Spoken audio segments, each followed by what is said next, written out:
Hello, everybody. Welcome to our show tonight, Right to the Bone. Our guest tonight is Reverend Kálvin Rόμπινσον, a political advisor, TV radio presenter, and conservative commentator. Father Rόμπινσον, an Anglican deacon in the Gafgon-affiliated Free Church of England, otherwise called the Reformed Episcopal Church in the United Kingdom of Great Britain and Northern Ireland. Tonight, we're giving the show to him in order to shed light on various topics that, from a theological point of view, are intriguing as well as meaningful to discuss. Should Christianity accept gay marriage? Why was he suspended from GB News? And are there any limits to free speech? Those are a few of the topics we will discuss tonight with Father Rόμπινσον. Welcome to our show, Right to the Bone.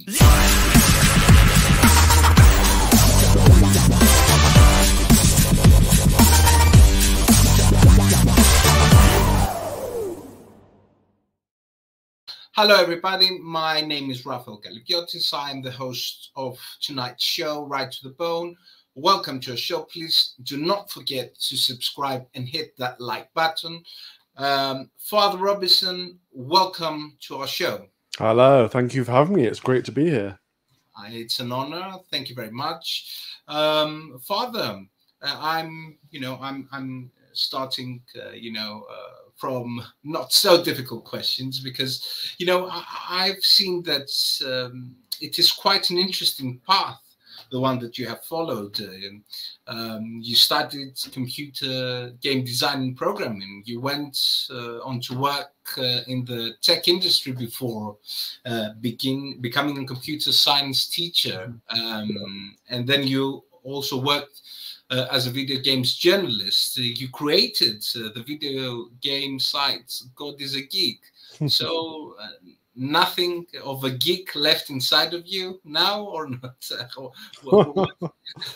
I am a massive geek. I read a lot of books. It's my favorite pastime. I try to avoid turning on the TV.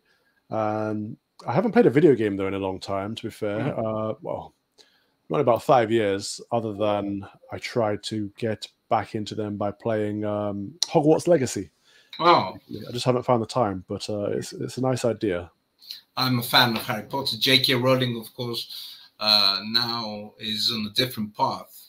What do you think? Or think of all the attacks that have begun because of her fight. It's a difficult topic because she's a feminist. Probably one would say radical feminist, but on the trans women issue, she has raised a lot of debates on whether her, position and is on the right side. How do you feel about all this that happened to J.K. Rowling? Well, it's an interesting one, isn't it? Because I would consider her quite woke, because you're right, she's a feminist, and I think she was considered quite woke for the longest time until she spoke out against the trans issue and said, we need to protect women's spaces and women are women. And, it's a biological fact of nature and science as well as religion. But, she stood up for what she saw to be true and got cancelled. But this is how woke works, isn't it? You can never feed the crocodile because they will always come for you eventually. And you can't keep up because the value set changes so rapidly that what's a given one moment will be cancelable the next. It's quite sad.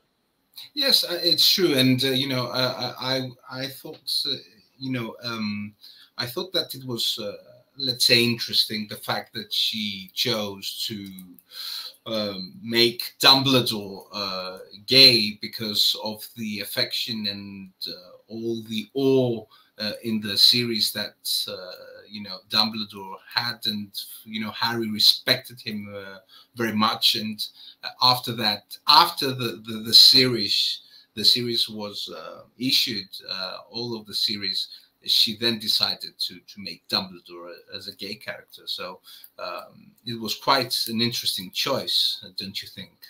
Yeah, I mean, that is just silly, isn't it, in retrospect? Just saying, oh yeah, Dumbledore was gay and, Hermione was black, and it's just silly, really. Trying to rewrite her own narrative just in order to appease the woke mob. It's unnecessary. Yeah. You don't need to have you don't need to tick every single box. I have a gay person, a black person, this or that. It's just, why play that game? It's sad. So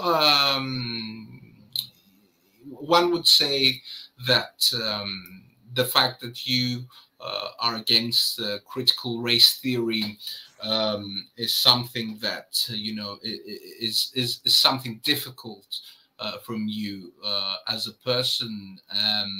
Do you think that it was an easy choice to go against critical race theory? Do you think that there isn't such a thing? There is no systemic racism? Have you even experienced it any time in your life?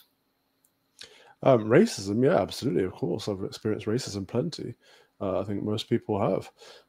We've all experienced some kind of nastiness because we're fallen individuals and we act in bad ways. But to pass it off into the systemic or the institutional is problematic for me for many reasons. But yeah, I think it becomes an excuse when we say, the country is institutionally racist, or this workplace is systemically racist. It just makes an environment that no one feels comfortable, especially in the West, where it's painted in that a white person is inherently racist, inherently an oppressor, and a black person or an ethnic minority is inherently a victim or oppressed. And it's like, why would someone want to paint a picture that's, first of all, untrue? Like, anyone can be an oppressor, anyone can be oppressed, anyone can be racist, anyone can be a victim of racism. Anyone could be nasty, anyone could be nice. But to paint it as something inescapable, like if you're born white, you're born bad. If you're born ethnic minority, you're born good. That's nonsense. But it just pigeonholes people into these categories. Again, labeling people. To what end? Power, control, authority. It is oppressive. CRT is oppressive. The idea that I'm defined by my immutable characteristics, the things about myself I can't change. Why should I let them define me? We live in a roughly meritocratic society where people can get by if they work hard and achieve whatever they want to, become whatever they want to. We've got an Indian prime minister, a Muslim mayor of London.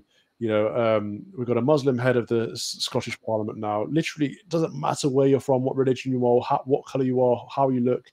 You can become anything you want in this country, and that should be something we celebrate, rather than trying to say, actually, no, if you're an ethnic minority, you'll never achieve anything because it's the systemic racism is against you. Because eventually, people end up believing it, and then it's self-perpetuating. We've got young black kids who think, why should I bother? The world's against me. I'm never going to achieve anything. And so they don't bother. And then we've got white kids who are thinking, oh, I didn't realize that I'm racist. I'm a bad person, and feeling some kind of guilt for something that they have never done. It's all upside down. Well, yes, that's correct, because this type of guilt, makes you as a person to think every time what you are going to say, what you are going actually in the end to think. And this is, a form of totalitarianism, one would say. So you talked about London having a Muslim mayor, and Scotland has, a Muslim prime minister. What about what happened? What has happened between Israel and Hamas? Is someone like you, who is a reverend, going to take a side, or do you think, you should just say to people, we hope for peace, and there is no right or wrong in war? It's not my area of expertise. I don't tend to talk about foreign affairs if I can help it. The side I take is the side of the innocents. I pray for the innocent lives that are being lost in this. That's not to suggest that there isn't a right or wrong. Of course there's a right or wrong. Hamas are a terrorist organization and are prescribed as such, and should be dealt with as swiftly as possible. But that isn't to say that I'm suddenly an expert in the Middle East, because I'm not. So I try to avoid getting into too much detail on that, because it's really not my area. And I think what we see around all these issues is people become armchair experts all overnight, Right now it's Israel. Yesterday it was the Ukraine. A week before that it was the vaccines and medicine. It's like we can't be experts in everything. We need to calm down a bit. Yeah, that's very true. But you know, it is the social media. Social media have a good, you know, in social media everyone becomes an expert. So this is probably the bad aspect of social media. Of course, there is a lot of good aspects in social media where opinions can be expressed, and you know, to put pressure on people that have power. Of course, on the other hand, there is a mob that can be assembled and, you know, attack someone that's not politically correct. So you know, it is a difficult subject on if social media are doing in our society good or bad. What's your point of view on social media? It's a tool, right? And any tool can be used for good or bad. And we are responsible as individuals, as people, for making that choice.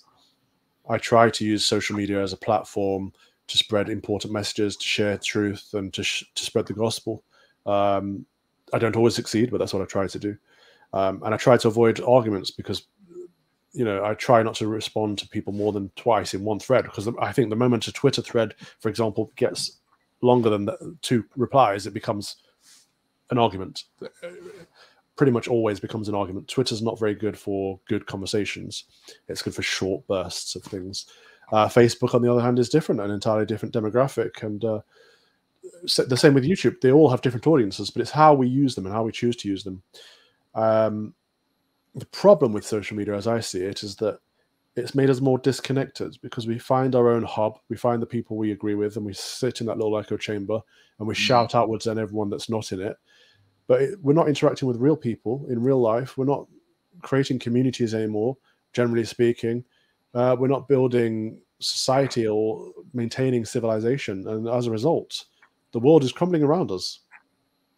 Yes. So do you think that you know, people do not gather to pubs anymore, especially younger people, I would say, to discuss and to argue? Because, you know, in Greece also, and in Great Britain and in other places, you know, places like the pub that is in the UK was a place where people gathered, they argued, they could argue, you know, shout to each other, but there was a debate going on, and people were face to face, and they could see each other, and that it seems like a quite different society from the society that we live in. So do you fear that the new generations will not be as free and you know, drastic with people as the older generations were? Yeah, there's something in that. Pubs and churches are places of assembly, community hubs. You know, the parish church used to be the center of every community, and the pub has always been a place of assembly for people to meet and gather and exchange ideas. And you're right, debate as well, and have, you know, disagreements, but in good faith. And we've lost some of that. We've lost some of that from our cultures, and it's sad to see. I think the so-called pandemic was not helpful in that it closed all places of assembly and meant that people couldn't interact properly in real life with real people.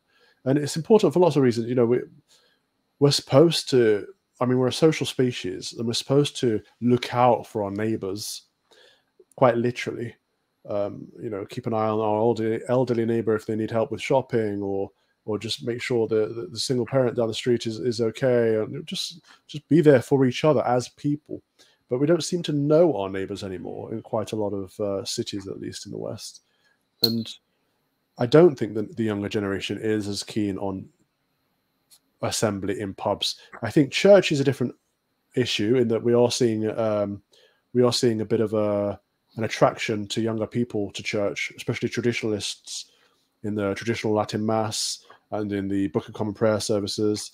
So anything that holds to tradition is attracting people, because people are sick and tired of the degeneracy and indecency in the civilization around them. So they're looking for something better, something more ancient, something true, something beautiful, and something good. So do you think, because, you know, you are also a conservative, that David Cameron's agenda for the big society was on the right path? And do you think that it was the failure of, you know, of putting this program was a big failure for the conservative movement? Because, you know, it was actually a program that wanted people to return and gather around of churches, and wanted people to voluntarily, you know, be for other people, and also go out of London and go to the suburbs and all this stuff. Do you think that was, because I think it was quite, you know, it was an initiative that was innovative, and I don't know why the conservative movement stopped, you know, stopped all this program to go on. Yeah. So the big society seemed, to me at the time at least, just be an idea, to be a bit of rhetoric. There didn't seem much behind it, unfortunately. But we do need more focus on community. We need to become more communitarian, because the left are so collectivist that they, you know, they put people in these boxes: black, white, gay, straight, whatever, and everyone has to be banded together. But the right have become incredibly individualistic as a result, which means that everyone's out for themselves, and neither solution is good. There's a better middle ground, which comes from the Christian faith, actually, which is more communitarian, which is, yes, we are individuals with our own God-given rights, but we also have a sense of duty and responsibility to the wider community to help each other and to be there for each other. And that's a good thing. So it's lost in conservative politics at the moment, but so is the faith.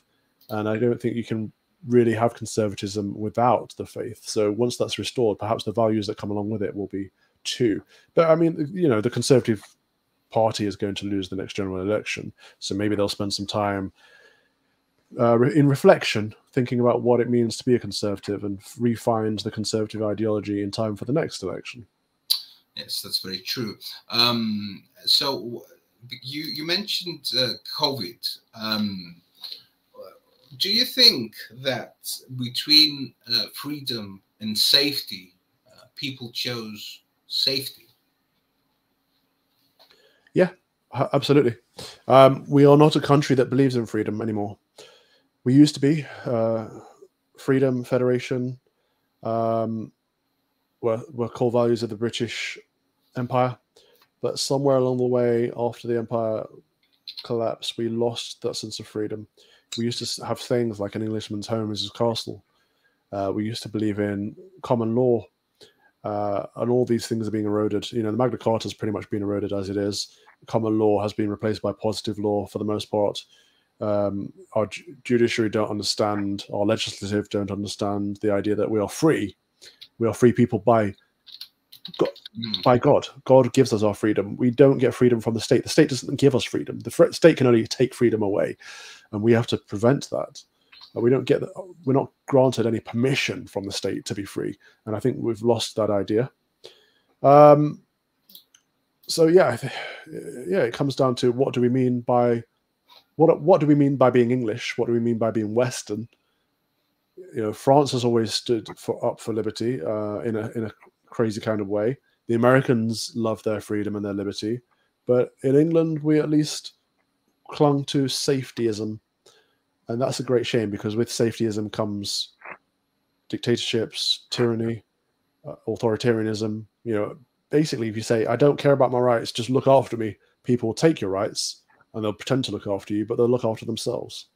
Well, you know, I'm asking you this question because of the new technologies that are going to be in effect, you know, artificial intelligence. You probably know a lot more about that than I do because of your studies and all that stuff. When I was in Singapore on a business trip, because now the Chinese presence there is more obvious than it was before, I saw everywhere cameras, everywhere, when I, literally everywhere. So, hello, Panos is my co-host. He was actually on a Greek TV channel, and couldn't. Hello. He really. I'm just seeing in the comments, Patrick has pointed out a good point. It's effects, not it apostrophe s effects. Thank you, Patrick. All right. Yeah, we'll fix it. You should forgive us because we are a Greek actually TV show and not the UK. Kalispera, Dimitri. So what I was saying is that literally there was everywhere cameras, everywhere to go to have a business meeting on this very nice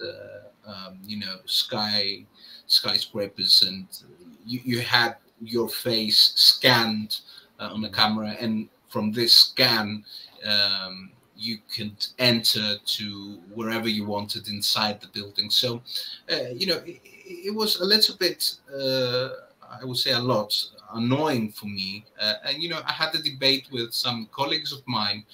Well, I think it's a little bit an unfree situation here. I said, well, Raphael, do you think they argued that Paris, because there were riots in Paris, I think 3-4 months ago, that the military went on the roads again. Do you think that Paris is free? They asked me. And I told them, well, okay, but they have the choice. And they told me, well, in this world, you must choose between freedom and safety.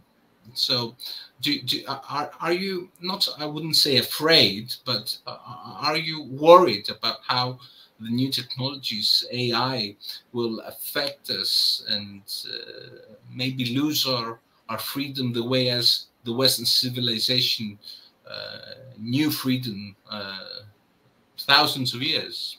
Yeah, absolutely. When we see that, you're right, cameras are everywhere, and it's happening not just in the East, it's happening out here too. We've got the ULEZ cameras across London, which people are tearing down. They're calling themselves Blade Runners, and they're taking these cameras down because they're saying, we do not consent. We did not elect anyone to put these cameras up. We don't want to be charged for driving our own cars in our own city. It's authoritarianism. Stop it. And it's quite interesting to see that reaction, because more and more of our lives is being monitored. So social media is a good example. We choose to put our information on social media, but we don't choose to have all these cameras watching and monitoring our every move as soon as we leave the house. And it's not just a case of cameras. We've got everything. So cashless is another situation we're facing. Under 20% of all transactions are in cash now in the United Kingdom. So barely anyone is using cash. But that means that every transaction is digital. So they can monitor where you're spending your money, who you're spending it with, what you're spending it on, how much you're spending. And that's just the monitoring side of things. Once they push for this central bank digital currency, they'll be able to prevent you from spending money on things they don't deem appropriate. For example, if they suddenly say, well, red meat is carcinogenic or cigarettes are bad for your health, you can no longer buy them. You'll have no choice because they'll control your money. They'll control you. I heard that Lawrence Fox was arrested 3 weeks ago, I think, because of a comment about these cameras that you mentioned. Yep. So, I mean, look at that. He did a podcast much like this, what we're doing now, just some chaps on the internet talking, and then the police come round, take all his electronic devices, arrest him, take him away to a jail, put him in a cell. For what? Well, I think the reason is to show that they are in charge. It's an intimidation technique because they know that Lawrence is going to report it on social media, which he has done, and therefore people see, oh, whoa, if we speak up against the state on this matter, we might get the police knocking on our doors too. That's state intimidation. Well, it resembles a lot of China because China with the point system and all that stuff that's going on actually monitors your life. And the fact is that the argument that common people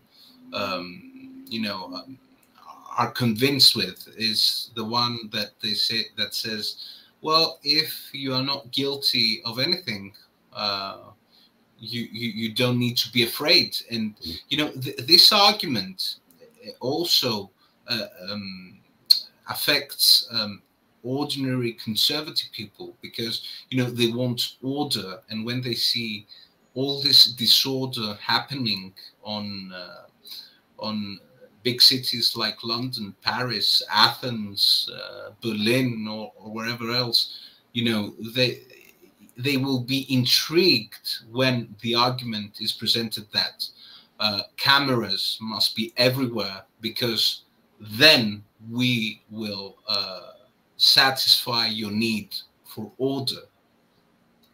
Yeah, absolutely.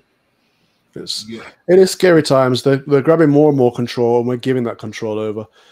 It's the common saying, isn't it, that if you give liberties away in a situation of emergency, governments will always find situations of emergency to gain more power, because people in power always want more power. Just like people with money always want more money. This is the world that we live in, unfortunately. People build their own idols around them because they're not necessarily centered on the faith. Yeah. So, yes, I have a question. Reverend, you addressed Oxford Union, one of the world's most prestigious debating society, and you argued that Christianity should not allow gay marriage. Actually, this is an issue now in Greece, because the government is about to legalize the gay marriage, and also the adoption of children from gay couples. Really? Much worse. So there are a lot of people that argue on the other side that this thesis is anachronistic. Tell us more about how such an argument can find supporters from Generation X, for example, watching so much Netflix. Yeah. The younger generations are being constantly indoctrinated, so it's difficult to win them over. But you make an interesting point. I didn't realize that Greece was pushing for these liberal policies. Gay couples adopting babies. Now, this is an interesting area, because people think, well, everyone should be able to have a baby, right? But why? Because babies we're not entitled to have children. Children are a blessing from God for a married couple between one man and one woman. The idea is for them to be married, and then therefore open to being blessed by God with children, to start a family. And that family is a good thing for the community, but also for the greater worship of God. So the idea of gay couples adopting a baby, first of all, we've got the issue of surrogacy there. So what we're doing is we're enabling a woman to get pregnant and then taking her baby away from her and taking the baby away from its mother. So it won't have that maternal bond. It won't have what every human being should have a right to have, which is a good mother and a good father. And it's basically all slavery. They're buying a child is what's happening. It's abhorrent to see that happening and to see people celebrate it.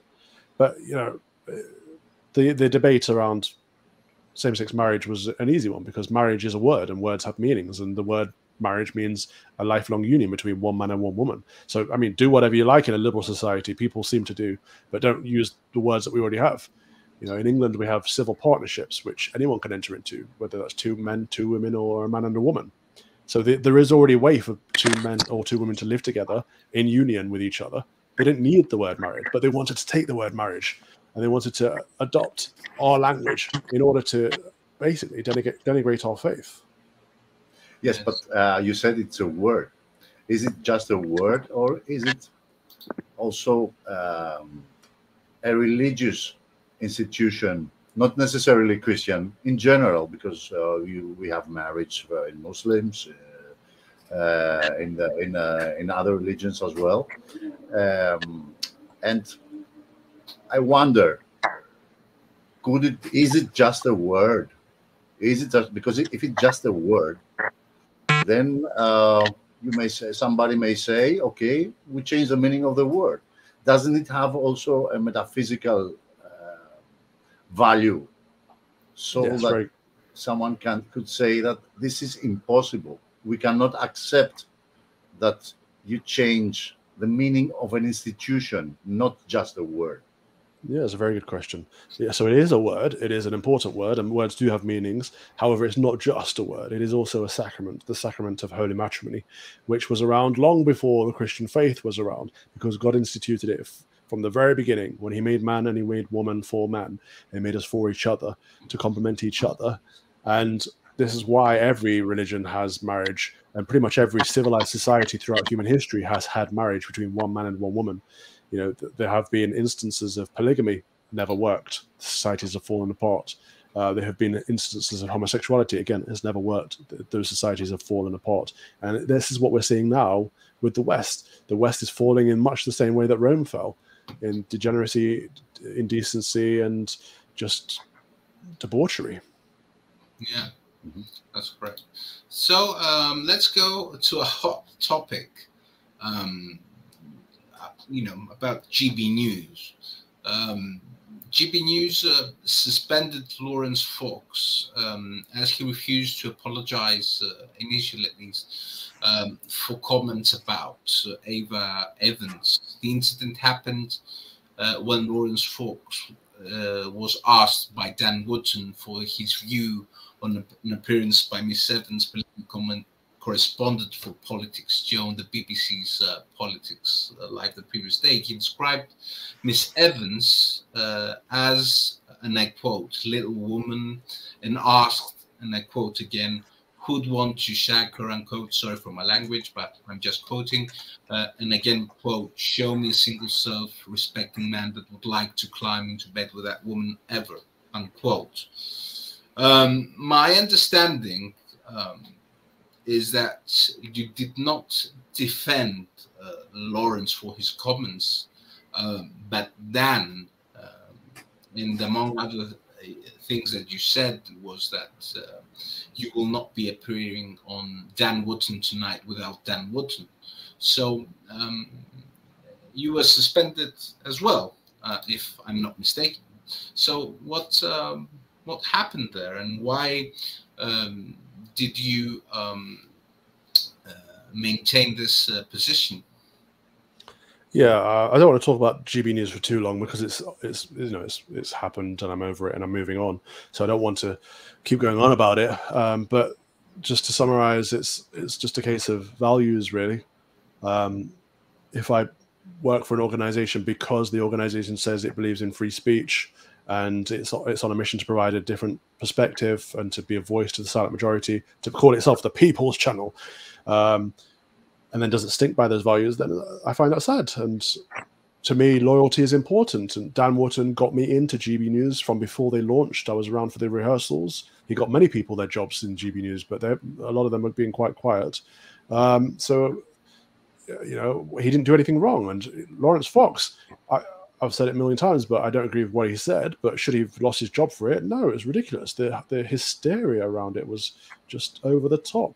So they're both my friends. I'm happy to stand by them. If that means losing my job, so be it. You know, it used to be that there was honor in our country and people were loyal to their friends first and foremost. But it seems that that kind of thing has died out. So hopefully we'll bring a bit of it back. Yeah, we'll welcome Dafne Nούσsi. Hello, Dafne. On our show. She's the one responsible having the honor of having you today. So Dafne, you have followed our discussion. Do you want to comment or ask something, Father Robertson?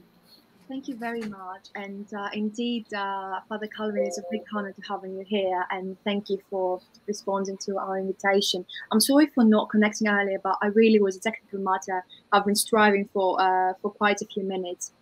I'd like to ask regarding the drag event in Children, the drag story hour time, because this is where we met through Turning Point UK and Nick.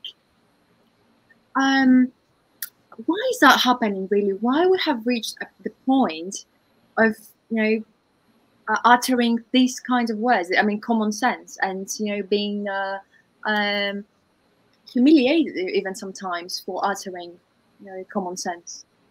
Yeah, it's crazy, isn't it? That grown men are dressing up as women in a scantily clad outfit, so a caricature of a woman. It's never a modest woman they dress up as, is it? It's always an inappropriate idea of a woman they dress up as. And then they're going around reading to children. And somehow parents think this is a good idea. This is how we know the West has lost its mind. But then you stand up against it and say, I don't think that's right. You know, I think it's great that parents and adults want to read to children. We need more adults reading to children. But to do it dressed as a woman, half naked, is just inappropriate. And drag culture is sexualized adult content. It's always been the case. It's always been over 18. So why are people taking children to it? It's a safeguarding concern. It's age inappropriate. You know, I stood up against this, and I met Daphne at one of these protests. And because I went to that protest and I put a monologue about it on my TV show, I got cancelled I was on the board of the Royal Academy of Dance, and they sacked me from their board. They said, your values do not align with ours. And I said, well, my values are fighting against the sexualization of children. Are you saying that you guys are for the sexualization of children then? And what they did is they sacked me, and then on their website they put all these pro-LGBT things, pro-trans things, and they recruited a man into their ballet category, which is usually for girls. And you could see this man was not talented at all, but because he called himself a woman now and trans, they wanted to seem, you know, woke and tick all the right boxes. So they've taken an opportunity away from a young girl and given it to a grown man. And all of it is just sick. Anyway, I ended up taking them to court and won a settlement from them, because you cannot cancel people for having Christian views. So what is the stance of the Church of England about these things? Are you, I presume, and from what I've read and have seen, is that you think that its stance is not correct. Well, yeah, it's good evening, Patrick. It seems the Church of England is trying to appease the woke mob too, and try to appear more reasonable. It's trying to gain a new audience, but it's forgetting that that's not its job. The Church of England is supposed to be there for the faithful masses, to help sinners repent, to lead souls to Christ. That's pretty much it. It's not supposed to be more inclusive or more diverse or more equitable. Those are not Christian virtues. And by doing so, they're watering down the faith and watering down the Christian values that we're supposed to be upholding and teaching. And they're passing on new ideas, which are anathema. So yes, in terms of queer theory, gender theory, critical race theory, the Church of England has jumped on board with all of them, not realizing that they're all Marxist, they're all communism, which is all the work of the enemy, not the work of God. So do you think that that's the reason, and I'm seeing a comment from a friend of the show, that's the reason why Christianity is in decline in so many countries around Europe, because it is adopting progressive values that do not give or do not provide a meaning to people? Yeah, I mean, that's a good question. And thank you, Tomorrow Never Dies, for raising that.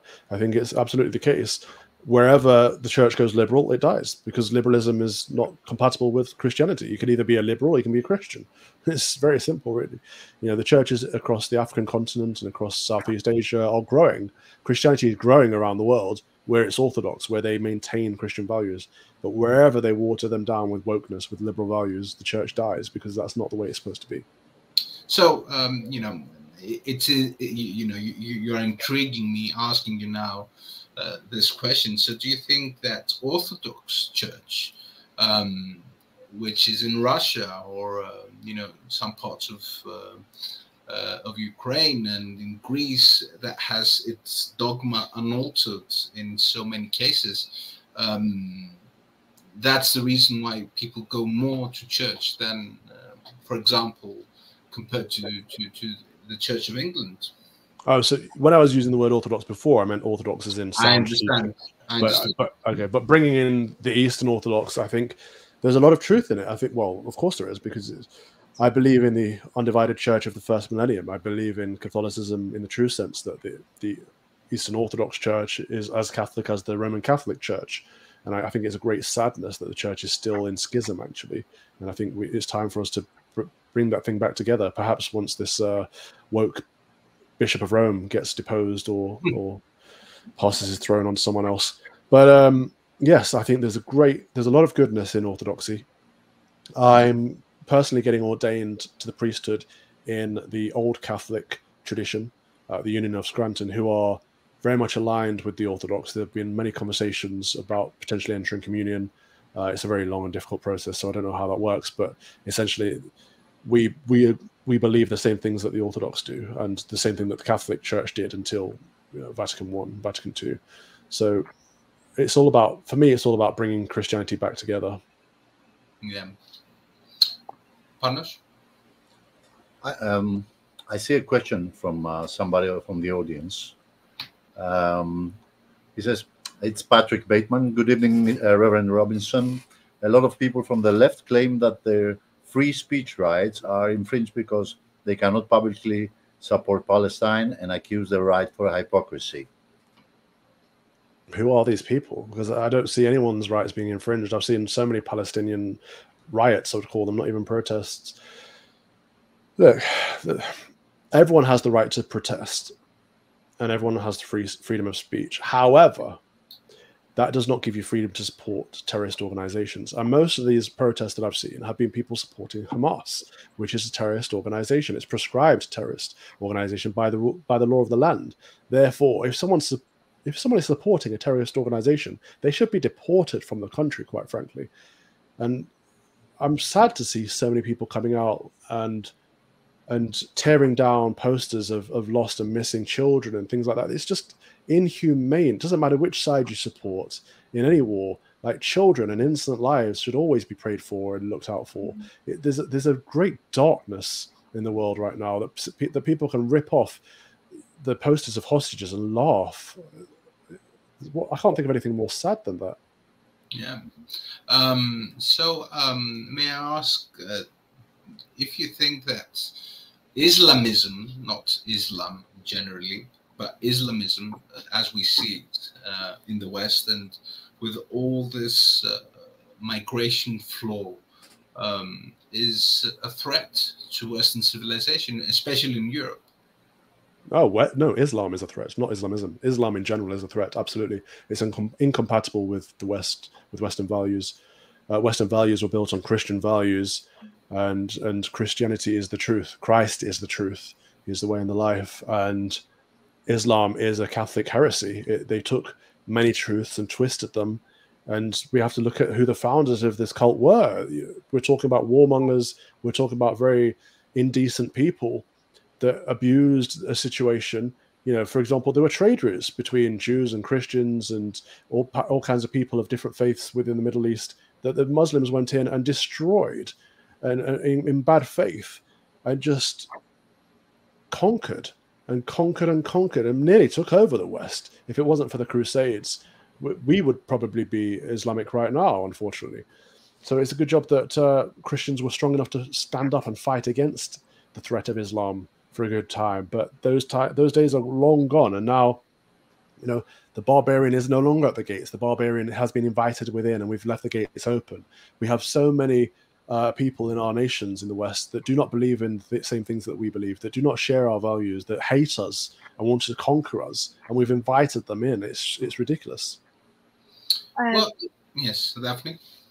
Well, sometimes when I am supporting the Rwanda agreement, and I think most of us in here do support such an agreement, we are portrayed as hypocritical Christians, for we're not accepting illegal immigrants in our countries, whether it's the UK or Greece, because we face, both in Greece and in the UK, illegal immigration is really a big deal. It's really a big issue. So in that terms, what's the answer that we have to give, that we can't give to the people who portray us as fake Christians or hypocritical Christians? I think just ignore those people, because it doesn't matter what they think. Those people are the same people that call us racists or xenophobes or bigots. It doesn't matter. We're not going to convince them because they hate us. And in fact, they don't hate us. They hate our Lord because they hate the truth. So it's not even about us. But the problem there with immigration is that we are over capacity. Our healthcare system is at capacity. Our education system is at capacity. Our GDP is struggling. British workers, for example, are being the competition from cheap labor is ridiculous, that they can't compete. So what we're seeing is that we need to cap immigration and or control immigration for a good while. And that's all immigration. I'm not even just talking about illegal immigration, but illegal immigration needs to be addressed too, because people are breaking the law. You know, there are safe routes to come to this country. It costs, what, 200 quid at most to get a flight. I mean, sometimes you can get a flight for 20 quid from France to England. Yet people are paying 10 times that. People are paying 2 grand, up to 20 grand to cross illegally on the channel and throwing their paperwork and throwing their details in the sea on the way there. Now, that tells you that these people aren't coming in good faith, because if they were genuinely seeking asylum, if they genuinely had an issue, if they were refugees, they'd come a legal, safe route and expect to get protection from the state rather than abusing the state in order to get all the benefits that come along with it.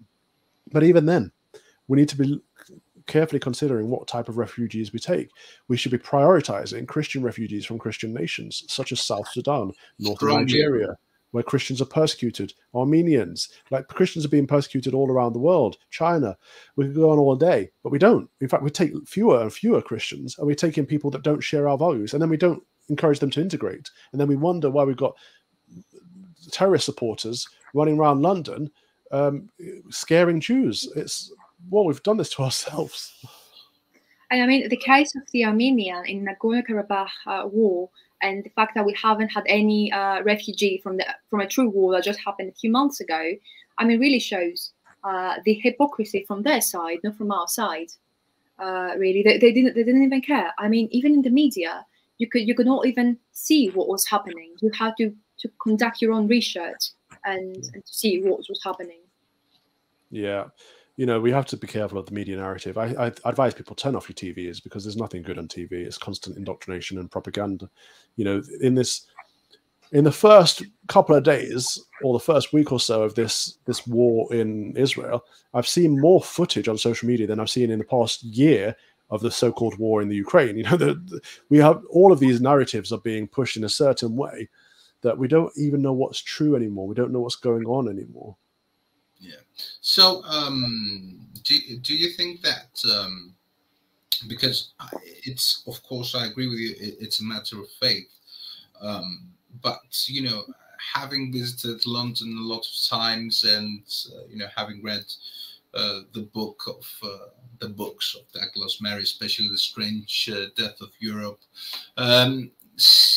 you know, and seeing it with my own eyes, that there are blocks in London that, you know, no English can be heard, and seeing that happening in Athens as well, and of course in Paris and all these big cities, do you think that's the beginning of the end of Western civilization? Yeah, absolutely, because Westerners aren't having children. They're not starting families. You know, the birth rate in the UK is 1.4, so it's not even over 2 anymore. So the mother and father aren't replacing themselves anymore. And the woke ideology will say, don't have children, it's bad for the environment. So the liberals are encouraging people not to have children, at the same time as importing people who don't have our values, or who are having lots of children. So we're literally being outbred. And you're right, there are areas, especially in London, but all major cities in the UK, where you can walk around for half an hour and not hear a word of English.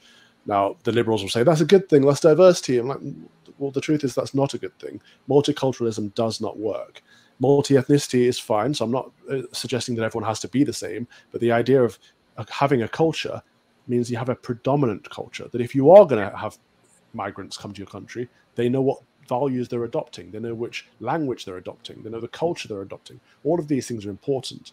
And the liberals over here are just, they're wacky, because they look at other countries and they think, you know, when they go to Saudi Arabia, they have their cleavage out, they don't drink in the streets because they know it's against the culture and they'd be in trouble. If they go to Japan, they know they're going to bow to people instead of shaking hands. They know they're going to dress smartly, and you know they're going to use chopsticks. You know, there are certain things. I know these are silly examples, but there are certain things that bind a culture together. However, when it comes to our own culture, people are like, well, no, we shouldn't protect it. That's racist, that's xenophobic. But why is it? Or they'll say we don't have a culture, which is just ridiculous. Do you think that, though, however, that there was a plan? Because in my thesis, you know, I've seen and I've studied many opinion polls regarding what was the the British public opinion regarding the immigration issue from the 1960s up to now, and at all times, the public opinion was against mass immigration, even from the Commonwealth. So, do you think there was?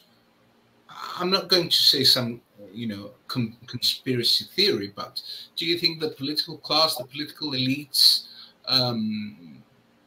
wanted for some period the immigration flow? Don't forget how Enoch Powell's career was ruined. Yes, correct. A long time ago. Yeah, I think everyone's against mass immigration, or well, not everyone, but the vast majority are against mass immigration for the obvious reasons that it waters down your culture, your values, and your cultural identity, your national identity. So it's right and proper.